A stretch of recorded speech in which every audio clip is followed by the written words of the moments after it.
Bom, gente, que a paz de Jesus, o nosso divino mestre, esteja conosco, nos amparando, nos protegendo, nos guiando, que os ensinamentos da doutrina espírita possam nos ajudar, nos fortalecer no nosso autoconhecimento e também na nossa reforma íntima.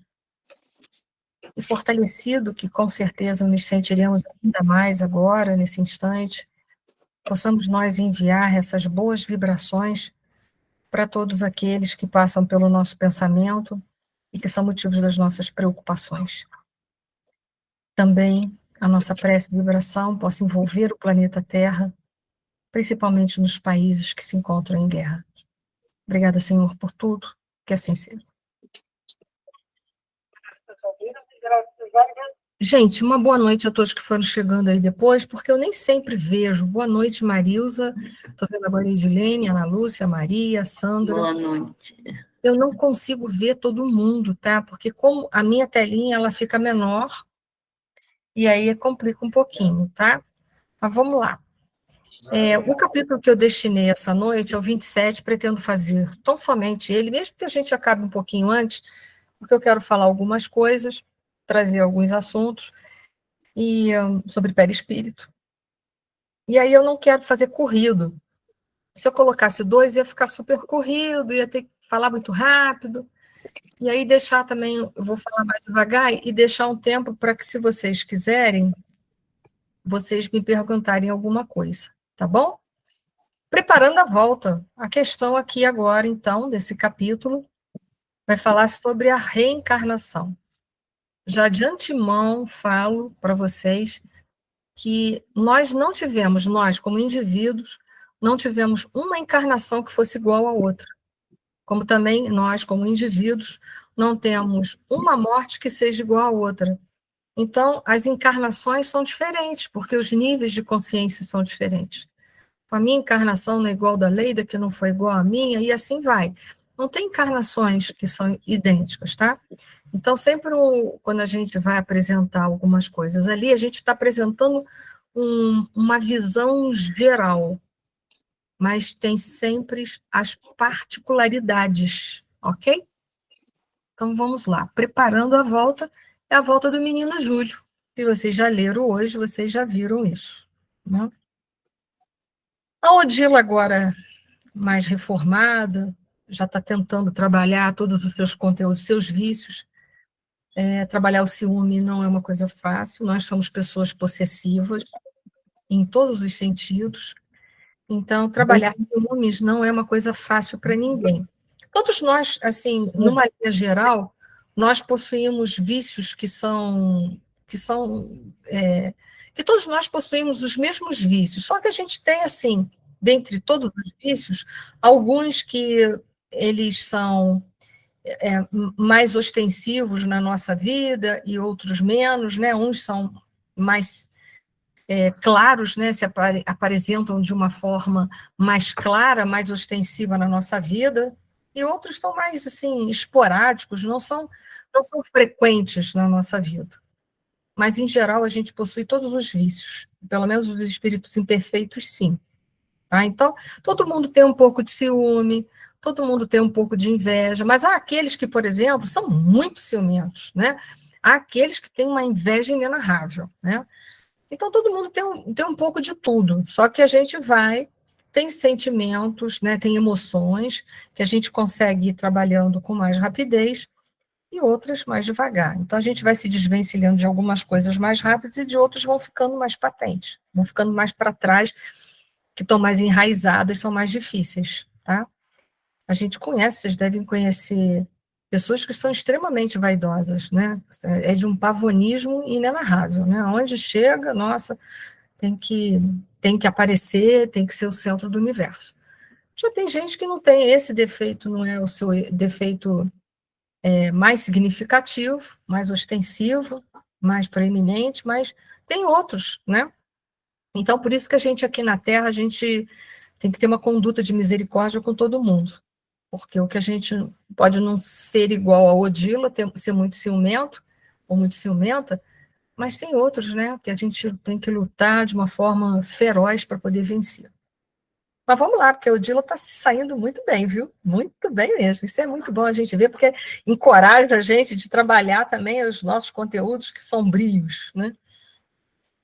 Com respeitosa delicadeza, contou-nos a experiência inquietante que atravessava. Isso é Odila, né? Vai contar o que ela está passando, as preocupações dela. Júlio prosseguia apresentando na fenda glótica a mesma ferida, porque a gente sabe que o corpo físico é que é uma cópia do perispírito, né? A gente pensa que é o contrário. Quando a gente está aqui, nossa, meu corpo espírito é igualzinho ao perispírito. Não, não, é o contrário. É o perispírito que é igualzinho, né? É o corpo físico que é igualzinho ao perispírito.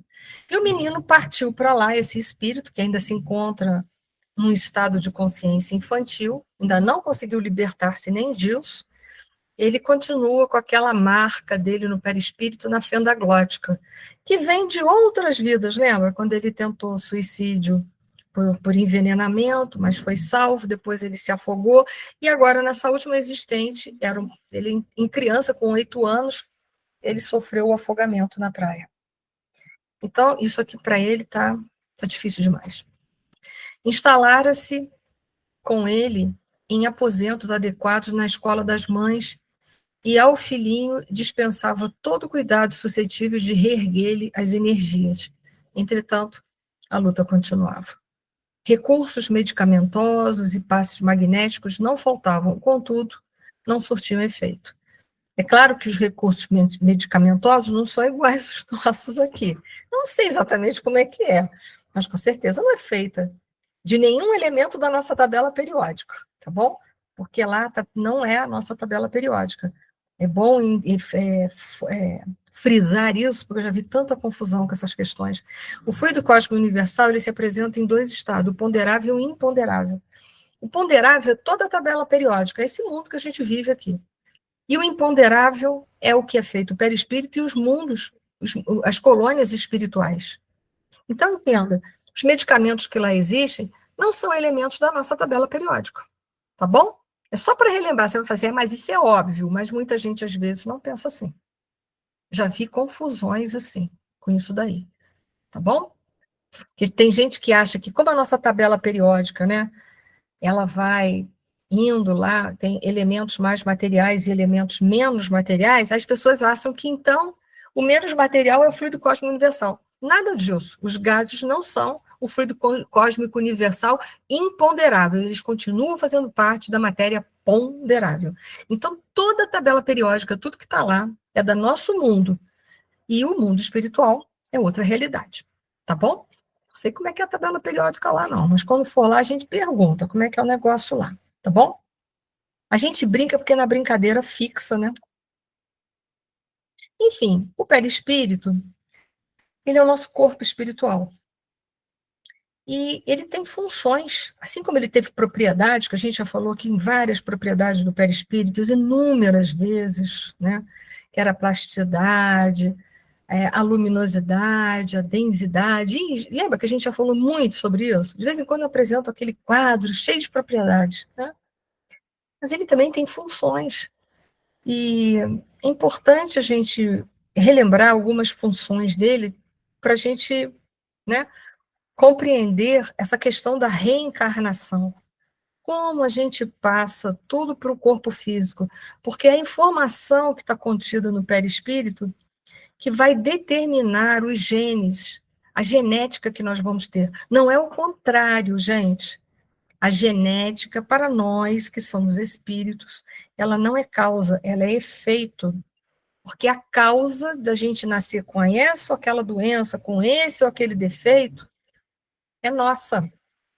Nós transferimos os nossos vícios para o nosso perispírito, que é o nosso corpo espiritual, ele vai ficar lá marcado, defeituoso, de acordo com os nossos distanciamentos da lei, e nós vamos imprimir isso no corpo físico.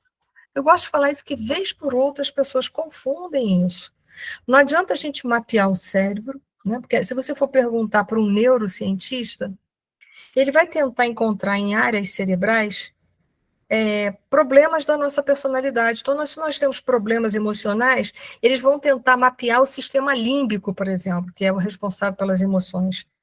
Só que o sistema límbico, ele é só o instrumento que vai externar as minhas emoções, mas ele não produz as minhas emoções. Ele não produz.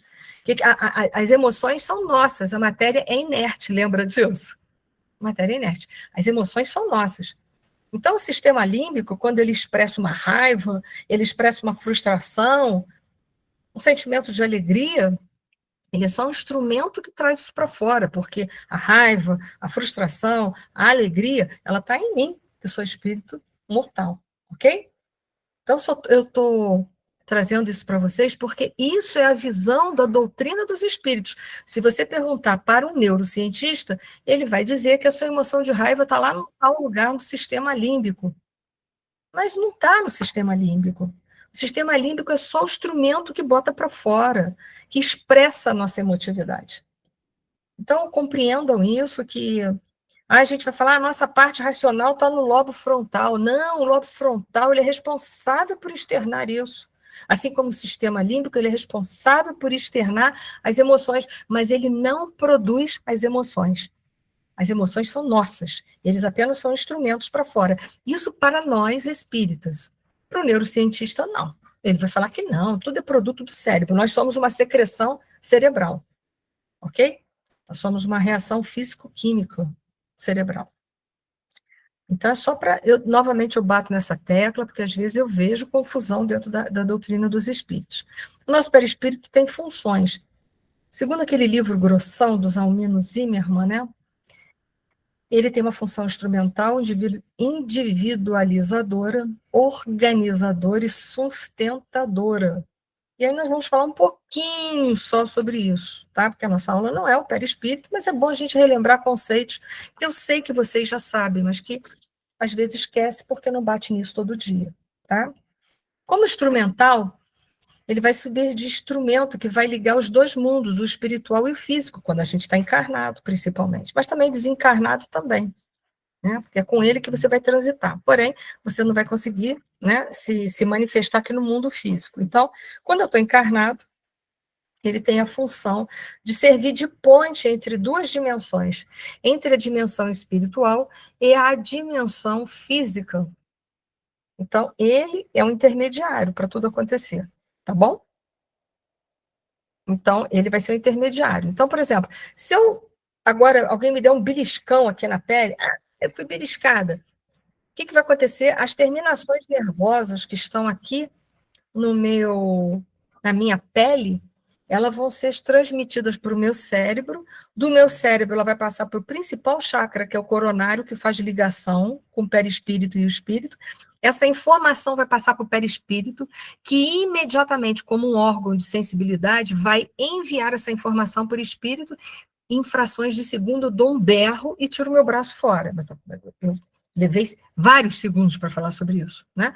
Mas em frações de segundo, o que eu faço? Eu tiro meu braço fora daquilo ali. Ele é só um intermediário.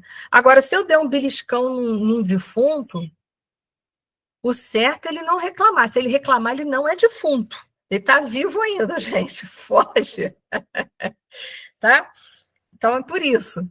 Porque a carne, ela não tem, ela é morta, digamos assim. Né? O que dá vida somos nós, que vamos fazer com que a vida se manifeste, tá bom? Na sua plenitude total. Ok? Mas ela também tem uma função individualizadora, porque o meu perispírito não é igual ao de vocês, o de vocês não é igual ao meu, é retirado do mesmo lugar, fluido cósmico universal, do mesmo lugar. Porém, eu sou uma individualidade única, como vocês também. É uma carteira de identidade, é uma digital, só tem uma, né?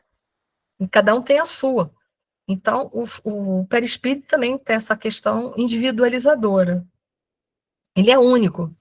Então, não, brincando, agora brincando, tá bom? Prestem atenção que isso é uma brincadeira. Eu não tenho como emprestar minha vestimenta, meu perispírito para ninguém, tá bom? Não tem. Ele é único, ele só cabe em mim. É um modelo único.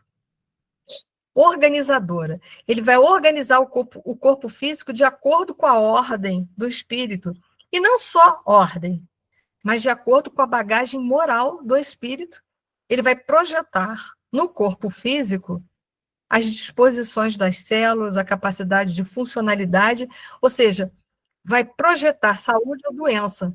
Então, quando eu estou doente, que aqui nesse planeta todo mundo tem uma doencinha, né? Todos nós temos uma doencinha. A gente pode não ter uma doençona, mas a gente tem uma doencinha.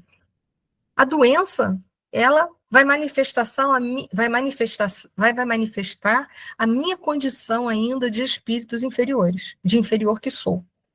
Porque quando a gente estiver mais evoluído, bem mais evoluído, as doenças não se apresentarão em nós mais na nossa vida, ok?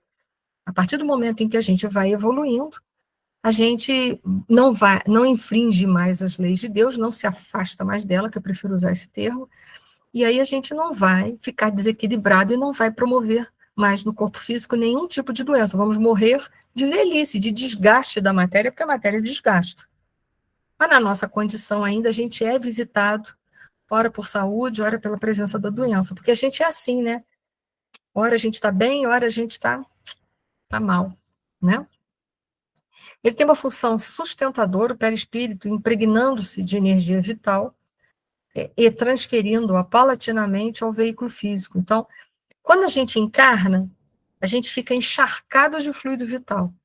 Nós vamos falar isso no próximo livro, que a gente vai abordar o duplo etérico com mais clareza, né? Que é uma outra dimensão espiritual nossa, né? Que nos envolve. E ele é duplo porque ele tem uma face que é voltada para o perispírito, que é mais sutil, e uma outra face que é voltada para o corpo físico, que é mais grosseira. Então, ele faz parte desse conjunto, né? Então, o perispírito se encharca de fluido vital, por quê? Eu preciso ter combustível suficiente para viver o tempo que eu precisar passar aqui na Terra. 70 anos, 80 anos, 90 anos, 100, 110, espero que eu não chegue aos 110. Deus há de olhar por mim. Mas, enfim, assim, a gente fala, mas às vezes vai viver tudo isso, tem que aguentar. Mas, enfim, eu espero que não. Então, ele tem ali a quantidade exata daquilo que eu preciso, tá bom? Então, ele vai me sustentar, porque sem fluido vital a gente adoece, não é isso? Então, vamos lá. Estou bem devagarinho, que é para dar tempo de vocês pensarem e me fazerem perguntas, se quiserem. A função instrumental dele, né, que é a função de servir de instrumento entre os dois mundos, como a gente viu.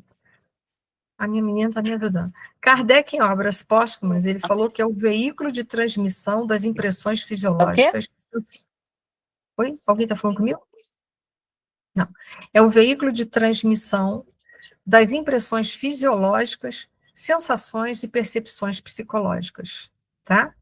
Ele é um órgão sensorial, o perispírito. Tanto ele é, que a gente sabe que às vezes a pessoa desencarna, e chega lá no plano espiritual e diz, eu tô com dor no braço, eu tô com dor na cabeça, eu tô com dor na minha barriga. Como? Ele não tem mais corpo físico. Mas ele leva essa impressão para o perispírito, que fica impregnado com essa impressão. Então, o perispírito é um veículo de transmissão. Ele tanto transmite essas impressões do corpo físico para o espírito, como ele também fica impregnado dessas percepções. Então, se eu desencarno com uma doença, eu ainda estou presa às sensações físicas daquela doença, eu vou levar essas sensações e vou senti-las através do meu perispírito. Foi? É por isso que a gente tem espírito que às vezes diz que está com dor, que a gente recebe na mesa mediúnica, mas para quem já leu na literatura sabe disso. Às vezes dizem. O próprio André Luiz lembra que ele sentia o abdômen dele uma chaga, né? Como ele não tinha mais corpo físico, né? Mas ele levou todas essas impressões para lá. E o seu perispírito estava marcado com essas impressões que ele levou. Foram tão fortes que ficaram ali marcadas. Lembra que o Gabriel Delany diz para a gente, naquele livro Evolução Anímica, que para produzir as marcas e memórias no perispírito é preciso uma intensidade, uma duração, coisas que são muito repetidas na nossa vida, por exemplo, como vícios, né? Mas também virtudes também são. Elas vão marcando o perispírito, só que uma marca positivamente, a outra marca de que forma? Negativamente. Então, por isso que a gente é responsável pela saúde e pela doença. Com a doutrina dos espíritos, não tem esse papo, eu estou doente, eu sou vítima. Não, eu não sou vítima. Eu sou vítima de mim mesma, porque ninguém me deu doença nenhuma.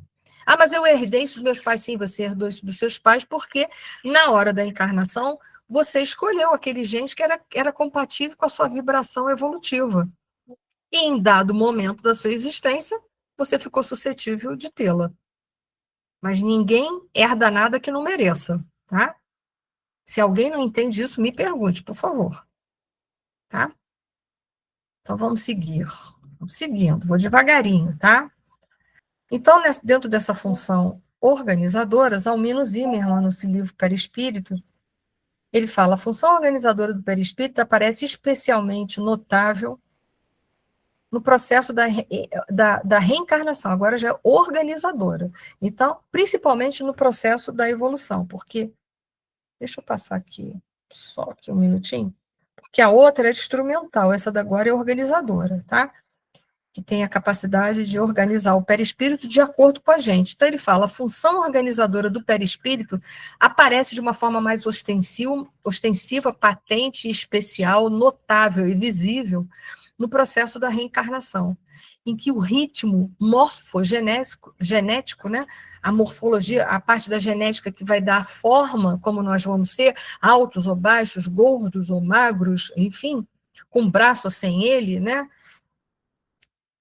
relativa à modelagem do sistema biológico, células, tecidos, órgãos, leva à formação de um novo corpo que se estrutura rigorosamente, ou seja, esse novo corpo, ele vai se estruturar rigorosamente de acordo com as características que marcam o corpo espiritual, que é um modelo por excelência. Então, olha só, eu vou moldar o meu corpo físico, vou escolher todos os DNAs, toda a parte genética do meu corpo físico, de conformidade com o meu perispírito. Com o meu perispírito. Pode falar, Ana Lúcia. Então, durante a gestação, a formação do feto é a partir do perispírito que vai acontecendo? Na gestação, não. Já na hora que há o encontro da célula-mãe com a célula-pai, que é do espermatozoide com o óvulo, ali o perispírito já está se ligando e determinando quais genes, quais todas as informações genéticas que você precisa, para que durante a gestação você, em posse de toda aquela bagagem genética que você já atraiu com o seu perispírito, que é uma atração sua, tá? Você vai dar sequência a essa modelagem. É exatamente nesse momento em que há o encontro, né? A própria escolha, que ninguém sabe por que um espermatozoide, por exemplo, chega na frente do outro. Mas nós espíritas sabemos. É por uma atração. O perispírito do reencarnante está ali, ele vai escolher exatamente a bagagem genética que ele precisa. Então, o que ele precisa herdar do pai e da mãe, que são os dois lados para ele fazer o corpo dele, ele tem que escolher exatamente o espermatozoide que vai dar a ele todas as condições genéticas de que ele vai precisar. Então, vamos supor que ele vai nascer agora e tem uma doença genética, só um minutinho, Rosana, tem uma doença genética, vamos dar um exemplo mais claro para entender, né? Tem uma doença genética que só o pai possui geneticamente. De repente, ele nem tem, ela manifesta, mas ele traz nos seus genes. Mas eu preciso daquela doença genética daquele meu pai. Por quê? Porque eu vou precisar dela durante a vida para poder resgatar uma série de problemas. Então, nem todos os espermatozoides vão ter aquela bagagem genética. Na hora em que eu me aproximo como espírito, eu vou atrair, porque meu perispírito ele tem uma força magnética inenarrável, ele vai atrair exatamente o espermatozoide que eu vou precisar, porque o óvulo da mãe já vem completo. Foi, Ana? Oi. E no caso dos gêmeos, que são dois? Também, todos dois. Dois foram atraídos por algum motivo. Todos os dois precisam encarnar juntos por alguma razão de ser, ou por ódio ou pelo amor, que às vezes acontece isso. E eles também vão ter a bagagem genética deles de conformidade com o grau evolutivo. Tanto é que temos gêmeos univetelinos e aqueles que não são univetelinos. Não é certo? Não é assim? Se tem alguma coisa que precisa ser muito diferente de um para o outro, com certeza eles vão poder escolher isso na hora de nascer e podem não ser exatamente gêmeos autênticos. Entendi. Rosana? Oi, eu não sei se tem muito a ver, mas me trouxe uma dúvida. A questão do parto, Do quê? Do parto, do parto. tipo de parto, ou Sim. seja, uma criança que nasce aos 7 meses e não aos 8 meses, e nasce por fórceps, por exemplo. Isso também tem a ver, ou é uma opção, ou está muito mais intrínseco à mãe do que o perispírito do feto? É um Aí conjunto? não tem tanto a ver com o perispírito. O perispírito é a formação do corpo físico, mas o tipo de parto pelo qual você vai nascer, que a gente sabe que ali o sofrimento não é só da mãe. Tem o sofrimento, a criança também sofre. Vamos supor, um parto forçado, há um sofrimento duplo, mãe e filho. Se a gente sabe que na doutrina dos espíritos o acaso não existe, o tipo de parto também era uma suscetibilidade que aquele espírito e aquela mãe atraíram para si. Tá, entendi. Obrigada, tá? Ficou entendido? Mesmo? Ficou, sim. O acaso não existe, Rosana, é isso que você precisa entender, entendeu? Ninguém nasceu assim ou nasceu assado porque Deus tirou um cochilo depois do almoço e ele nem viu o que estava acontecendo. Não, Tudo é na claro. vida não cai uma folha sem que Deus esteja consciente disso daí. Então, se uma criança demorou mais a nascer e ela veio com ela adquiriu, ela fez uma anóxia cerebral ou uma hipóxia cerebral que porventura desencadeou uma doença neurológica nela, não foi por um acaso. Não foi por acaso. Senão a gente vai ter que dizer que Deus é injusto e dormiu no ponto. Não, tudo bem. Obrigada. Nada. Então, dando sequência, no livro Roteiro do Emmanuel, ele diz assim: o perispírito é ainda corpo organizado que, representando o molde fundamental da existência para o homem, subsiste além do sepulcro, demorando-se na região que lhe é própria. Duas informações básicas aqui: ele é molde. As donas de casa aqui, que são ótimas, não é meu caso, mas se eu fizer um bolo numa forma amassada, como é que vai ficar o bolo? Deformado. Então, o perispírito é uma forma. Se ele tem uma marca qualquer, um defeito qualquer, ele projeta isso aonde? No perispírito. E o defeito não foi alguém que deu para aquele perispírito, é o dono do perispírito que faz ele ficar defeituoso. Tá? Outra informação que ele diz: o perispírito, por ter não só funções, mas propriedades, se é um espírito de pouca evolução, né, que não viveu aqui, não quis saber de se espiritualizar, só viveu para o mundo material, achando que era a única realidade, é um direito da pessoa. Mas ela vai desencarnar numa condição muito elementar, né? Então a vibração dela não vai ser uma vibração tão elevada, ela nunca cultuou a vida espiritual, vai ser uma vibração que não é de uma pessoa ruim, mas é uma vibração mais para a Terra do que para o mundo espiritual, vocês concordam? Seguiu até aqui?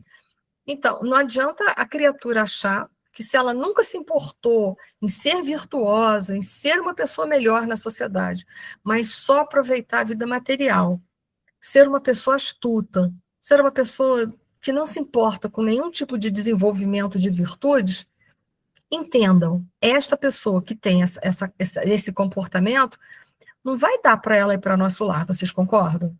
Ela vai ficar em esferas mais baixas, compatíveis com aquilo que ela fez. Uma pessoa que foi astuta, que passou a perna nos outros, que nunca se preocupou com a vida espiritual.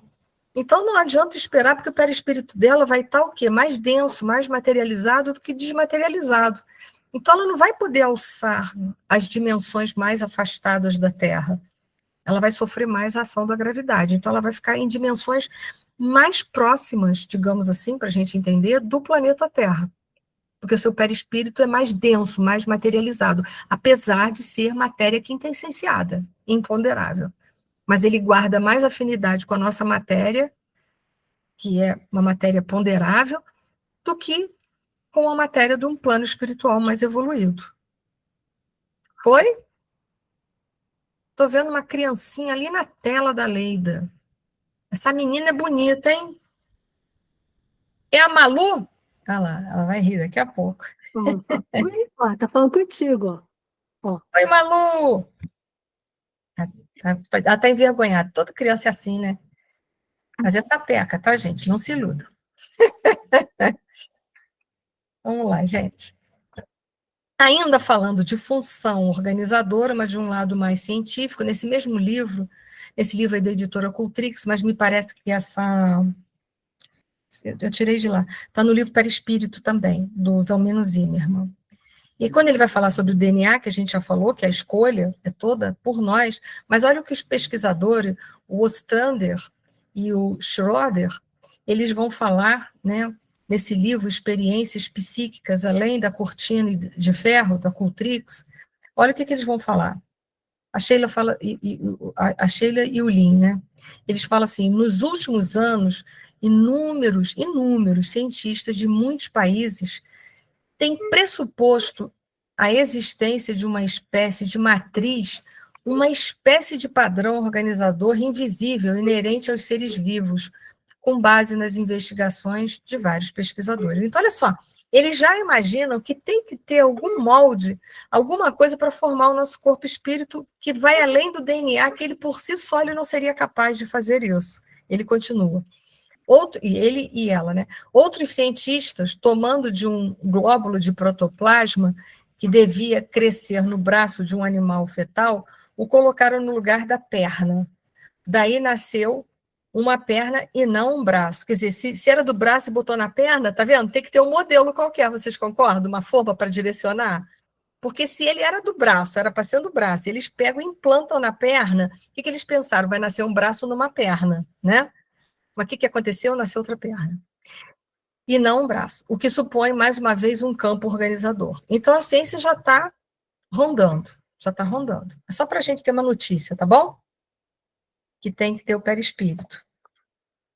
Ainda falando da função organizadora, Hernani Guimarães, num livro dele, Espírito, Perispírito e Alma, é um livro interessante, já antigo, ele chama o perispírito de MOB, modelo organizador biológico, porque é mesmo um modelo organizador, capaz de atuar sobre a matéria orgânica e provocar-lhe o desenvolvimento biológico. Tá? Então, uma vez ele atrai a bagagem genética de que ele precisa, né, do pai e da mãe, ele vai atrair exatamente o que ele precisa, e ao mesmo tempo que ele atraiu, ele vai também ajudar na formação, dando exatamente a imagem e semelhança do seu perispírito, né? Porque ele é o organizador. Então, o que eu trago no meu perispírito, conforme o meu perispírito traz, diz respeito a quem eu sou.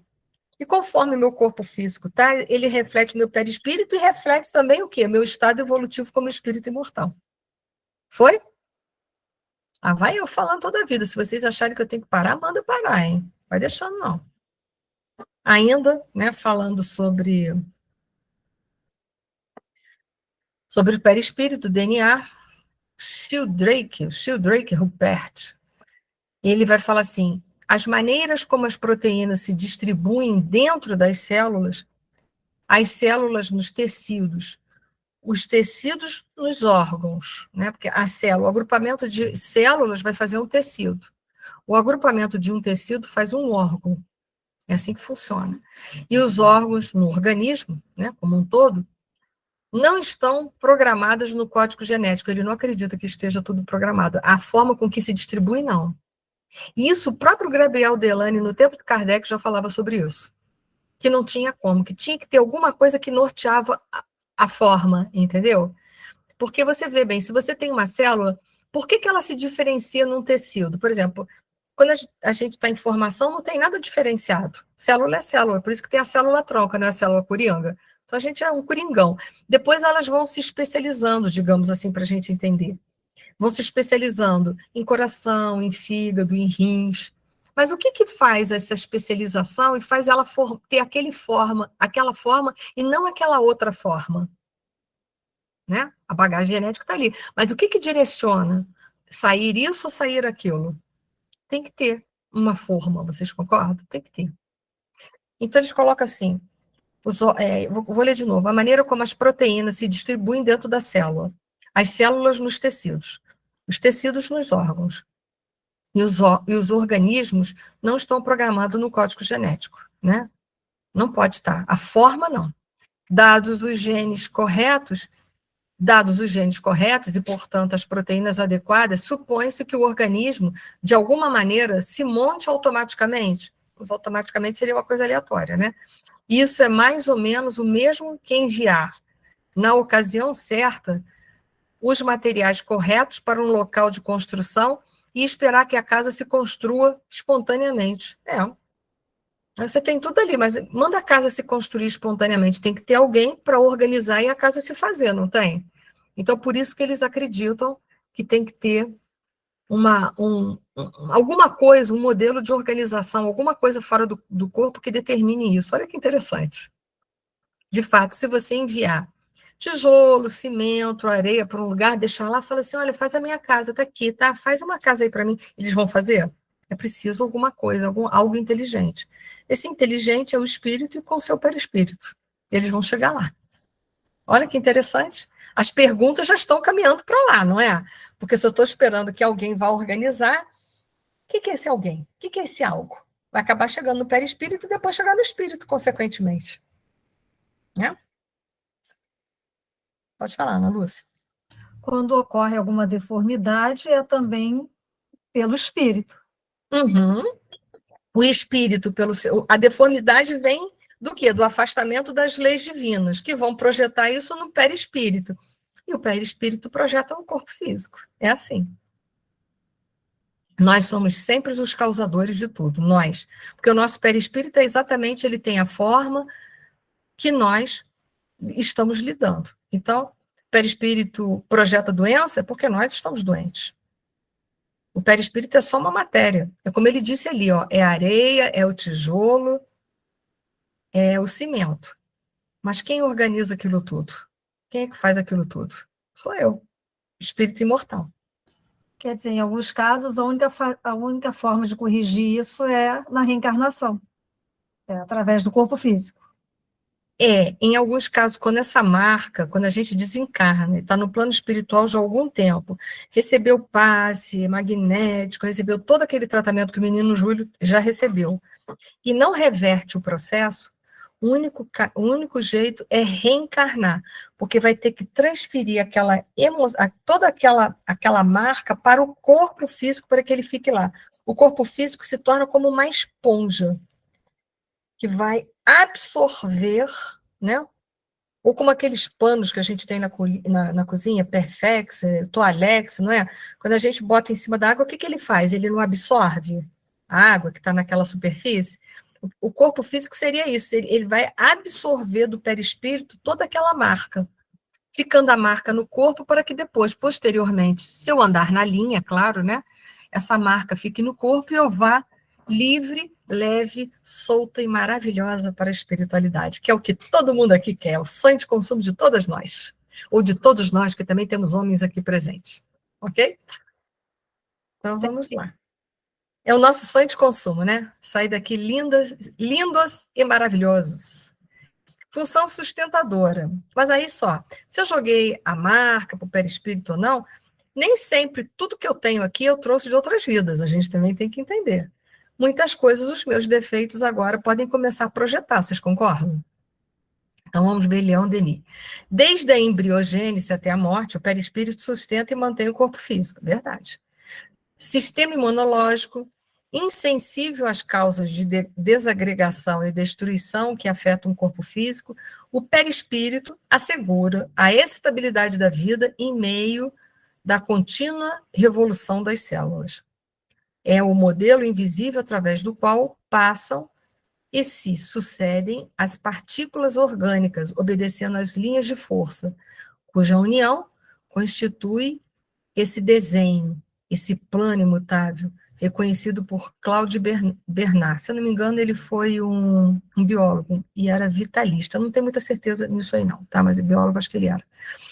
Como necessário para manter a forma humana em meio das constantes modificações e renovação dos átomos. É verdade, porque o nosso corpo está em constante mudança, a gente pode não saber. Mas assim, vocês me permitam, sabe aquela caraquinha que fica lá no chuveiro quando a gente toma banho? Aquela sujeira se chama célula morta que sai do nosso corpo. Nós estamos em constante mudança o tempo todo. Se não tivéssemos um perispírito, essa forma se perderia. Então tem que ter alguma coisa para sustentar isso até o final. porque o corpo físico está em constante mudança, a gente está em constante mudança. Só dei esse exemplo da caraquinha do banheiro, feio, né? Mas é a coisa mais prática para a gente entender. Que são as células mortas, né? As peles, que vai sendo renovada. Tá bom? Modelos impactantes ficam, né, gente? Reencarnação como solução, né? Jamais supusera a existência de tantas enfermidades depois da morte. É Odila, porque o mundo espiritual para ela está se descortinando agora de uma forma mais clara, né? Tentara obter os bons ofícios de vários amigos para esclarecer-se convenientemente, e todos, a uma, repetiam sempre que os compromissos morais adquiridos conscientemente na carne, somente na carne deveriam ser resolvidos, e que, por isso mesmo, a reencarnação para Júlio era o único caminho a seguir. O corpo físico funcionaria como abafador das moléstias da alma, sanando-as pouco a pouco. Ela colocou como um abafador, né? Nós também poderíamos colocar como uma esponja. Que fizera o menino no pretérito para receber semelhante punição, porque ela não se lembrou, ela não sabe que o Júlio, quem foi o Júlio, tá? Mas não precisa saber o passado, a gente tem que resolver o agora, né? O que adianta ficar futucando? O que eu fui na outra vida? O que eu fui na outra vida? Isso aí se martirizar. Clarencio, profundo conhecedor do sofrimento humano, falou como sacerdote. Odila, o passado agora não é o remédio próprio. Atendamos a hora que passa. Temos Júlio extremamente necessitado à nossa frente e o alívio dele é o nosso objetivo mais imediato. A mãezinha resignada concordou num gesto silencioso. O que adianta ficar sabendo o que eu fui na outra vida? Eu tenho que resolver o problema. Somos todos irmãos, ajuntou Clarencio, generoso, e achamos-nos uns à frente dos outros para a prestação do serviço mútuo. Nosso Júlio não é uma criatura comum, e por esse motivo não seria justo renascer no mundo a esmo, ou seja, em qualquer lugar, em qualquer família, né? Como planta inculta germinando à toa, no mato da vida inferior. Assim sendo, analisemos o quadro de tuas relações afetivas. Depois de ligeira pausa, acrescentou: tens grande plantio de amizades puras na terra? Pergunta para Odila, né? Em questão de auxílio, não podemos perder os nossos sentimentos de vista. Tanto para entrar no reino dos espíritos como para entrar no reino da carne, em melhores condições, não podemos prescindir da cooperação de amigos sinceros que nos conhecem e nos amem. Então, até para a gente desencarnar, como é mais fácil se a gente tem os amigos e os parentes espirituais que podem nos ajudar no processo da desencarnação. E para encarnar é a mesma coisa. Então, se a gente tiver na Terra almas queridas já reencarnadas e puder estar dentro daquela família, seria muito melhor, tá bom? Então, vamos lá, vamos chegar lá. Sempre ocupada com a nossa casa e com a nossa família, nunca pude efetivamente cultivar tantas afeições como seria de desejar. Amaro, porém... Opa, chegou lá, né? Perfeitamente, atalhou o ministro, nem deixou ela pensar muito. Completando-lhe a frase, estou certo de que Amaro continuará sendo para o menino um admirável companheiro. Entretanto, não podemos dispensar no cometimento o concurso de Zulmira, porque é a esposa atual. Precisamos dela no trabalho maternal. Para isso, é imprescindível te faças mais devotada do que antes, né? Te faças mais devotada, mais amiga.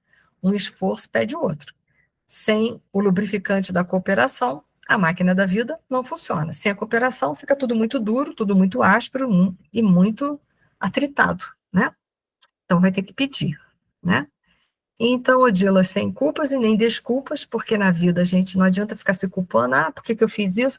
Tá, já fez, né? Já fez? Então agora faz de novo. E nem adianta terceirizar, jogar a culpa para os outros, que os outros que tem que resolver o nosso problema. Sabe quem tem que resolver o nosso problema? A gente. Não tem como terceirizar isso, gente. Não se iluda em relação a isso. Quem ainda pensa assim, ainda vai sofrer muito na vida. Então vamos lá, sem terceirizar, hein? Os olhos de Odila faiscaram de esperança. Tudo farei por ajudá-la, auxiliando a mim mesma. Porque é verdade, se ela auxilia a Zulmira, está auxiliando ela, porque o menino Júlio é alguém que ela ama muito, né? Entendendo mesmo nesse imperativo de fraternidade a doce determinação do Senhor, constrangendo-me a operosa boa vontade para com ela. Então, ela vai ter. Realmente, assentou sorrindo. Reparo quão sublime é a infinita bondade do céu. A princípio, lutei contra Zulmira, desejando ser amada de meu esposo. Agora devo lutar em favor da nossa irmã por amar o meu filho. Muito erramos, disputando o amor dos outros. Entretanto, corrigimos-nos e acertamos o passo quando procuramos. Ou seja, quando a gente procura amar e para de competir, e para de desejar só para a gente vai vendo que o mundo ganha uma amplitude muito diferente. Que quem de nós pode dizer amanhã que não vai precisar daquela pessoa que está vivendo ali com a gente? Tá? Então, é isso aí, a gente precisa, não tem salvação. Oi, só um minutinho, peraí, deixa eu só botar aqui. Pode falar, ô Edith, fala. Eu vou ter que desligar, porque o filho está atrás de mim, eu não sei o que é, está toda hora. Tá bom, tudo bem, pode ir lá, tá bom? Um beijo. Vamos lá, gente, questionamentos. Quando Odília se despediu, desfechamos sob o instrutor algumas perguntas que fustigavam a cabeça. É André Luiz e o amigo, né, que é o Hilário. Agora eles querem saber uma porção de coisa. Odília foi, vamos perguntar. A reencarnação como lei exigia o concurso da amizade para cumprir-se? Os desafetos da vida influíam em nosso futuro? O trabalho reencarnatório não seria uma imposição natural? Nossa, quanta pergunta, né? A reencarnação como lei exigiu o concurso da amizade para cumprir-se? Melhor que fosse, né? Porque lembra da reencarnação de Sigismundo, lá do livro Missionários da Luz? O pai e o Sigismundo tinham problemas sérios. Quando eles conseguiram se afinar, a reencarnação seria melhor. O ruim é quando tem que vir na marra, porque aí a coisa é feia, né? Os desafetos da vida influenciam o nosso futuro? Claro que sim, né?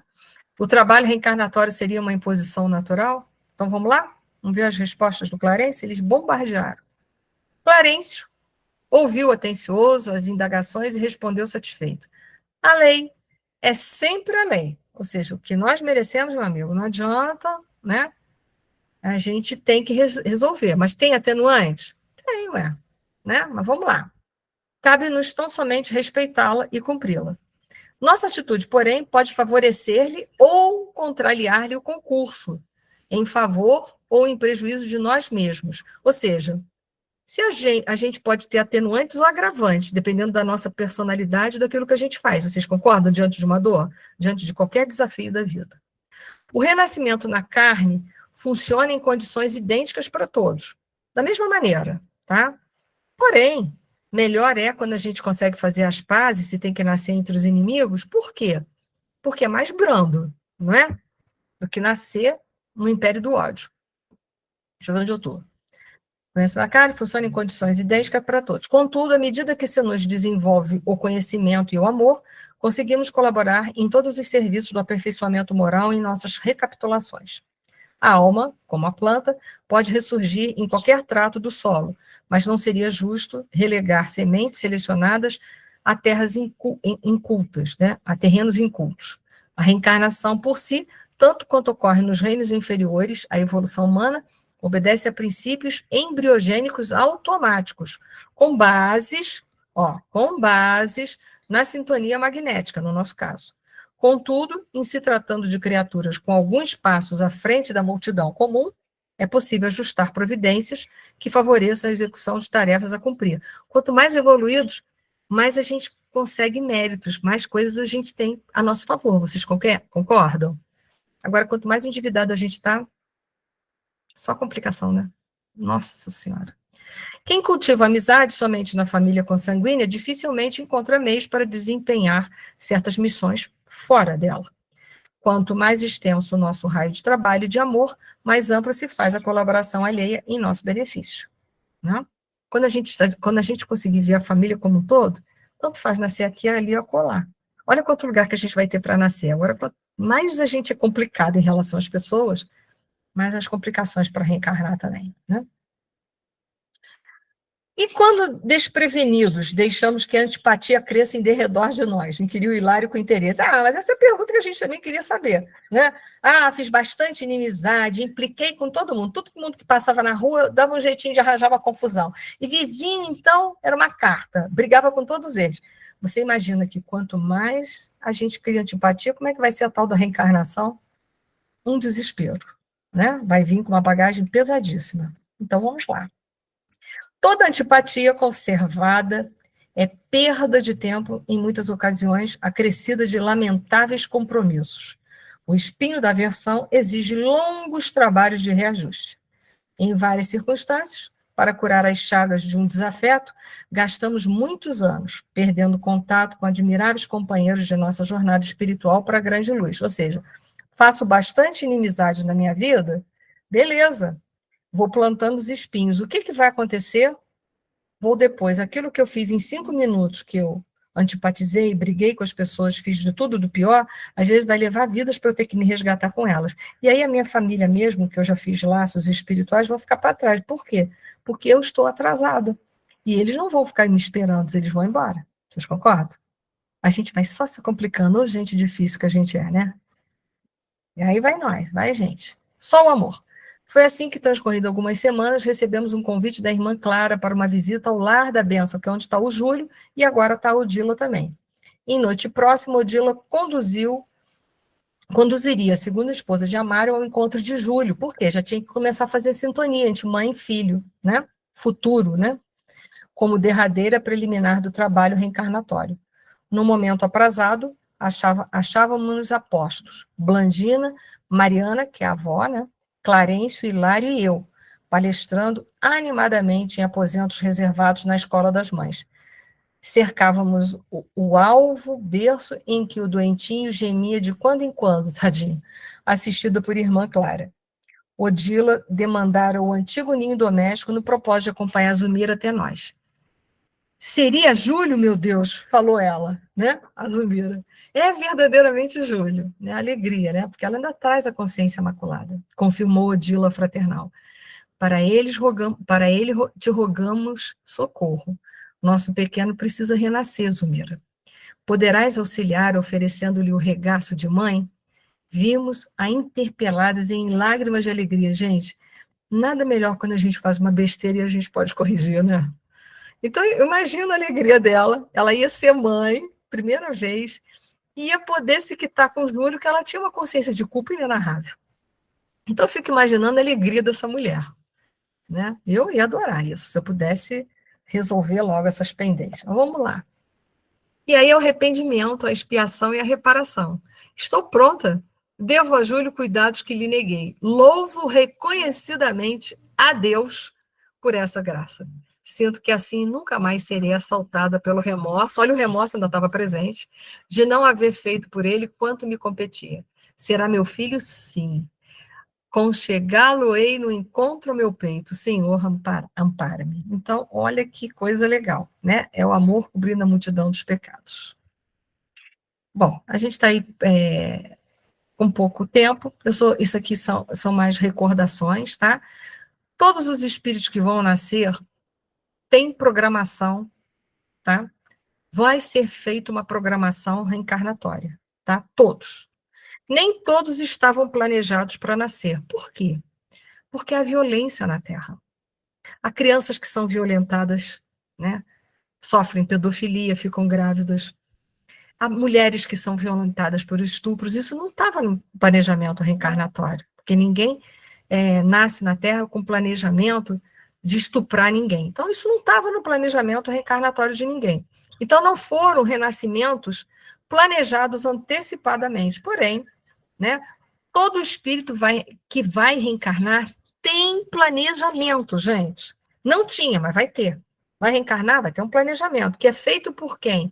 Por mentores espirituais, por espíritos mais elevados. Eu já cansei de ver no movimento espírita gente falando que o obsessor faz o nosso planejamento reencarnatório. Já imaginou? Eles iam falar assim, vem sem os olhos, vem sem os ouvidos, vem sem a boca para não poder se alimentar, vem sem o nariz. Eles iam fazer assim com a gente. Imagina, gente. Né? Deus tem juízo. A gente não, mas Deus tem. Né? Nós vamos passar, sim, por aquilo que precisamos, não por aquilo que não precisamos. Porque o obsessor não vai ser justo, ele vai ser o quê? Vingativo. Então, não tem reencarnação feita por obsessor, entendam isso, tá bom? Não tem. Reencarnação, todo o processo da reencarnação, o planejamento, tudo vai ser feito de conformidade com os espíritos superiores, que vão planejar a nossa reencarnação, tá bom? Então, eu gosto de bater isso de vez em quando, porque eu já cansei de escutar isso. Tá? Então, esses slides aqui vão ficar para vocês, porque é claro que a gente tem um projeto biológico, que a gente vai escolher, né, geneticamente o corpo, aonde a gente vai nascer socialmente, e um projeto espiritual de evolução. Claro que tem que ter essas 3 coisas na nossa vida, né?